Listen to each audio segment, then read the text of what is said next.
इमरान खान साहब ਤੁਹਾਨੂੰ बहुत सारी ढेर सारी खुशी मुबारक। ਅਸੀਂ ਚਾਹੁੰਦੇ ਹਾਂ ਤੁਸੀਂ ਸਾਡੇ ਮੁਲਕ 'ਚ ਖੁਸ਼ਹਾਲੀ ਲਿਆਓ। इंशाअल्लाह ਅਸੀਂ ਤੁਹਾਡੇ ਸਪੋਰਟਰ तमाम पीटीआई ਦੇ ਕਾਰਕੁਨਾਂ ਨੂੰ अहले पाकिस्तान की तरफों मुबारकबाद। लव यू इमरान खान साहब, खुशी है आल वर्ल्ड ਤੁਹਾਡਾ ਸਪੋਰਟਰ है। इंशाअल्लाह ताला ਅਸੀਂ ਜਦੋਂ ਜਹਾਂ ਤੁਹਾਡੇ ਸਪੋਰਟਰ ਆ।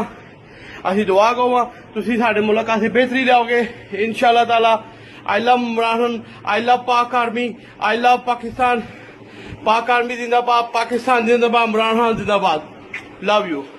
अस्सलाम वालेकुम गुरु, की हाल चाल है? ठीक हो? कैसे हो? खान साहब एक गल पुछनी, जान छड्डण दे किन्ने पैसे लवोगे? साडे मुल्क चंगा भला साडा मुल्क हसदा पिया सी, चंगे भले सी हसने खेडने पे था, खुशहाली सी, कारोबार सी। खान साहब जदों तुसीं आए हो असीं अपनी जिंदगी नूं घट ते तुहाडी जिंदगी नूं बहुता रोने आ।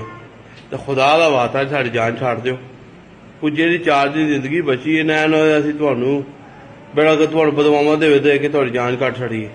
खुदा का वास्ता खान साहब साडे मुल्क दा कोई रहम करो। साडे कारोबार वाले लोग खुशहाल लोग सानूं परेशान हो गए ने। हर जगह कारोबारी मार्केटां दे लोग सुनसान पै गए ने। वो सारा कुछ तुहानूं सारा दिन बह के दम दरूद ही करते हैं।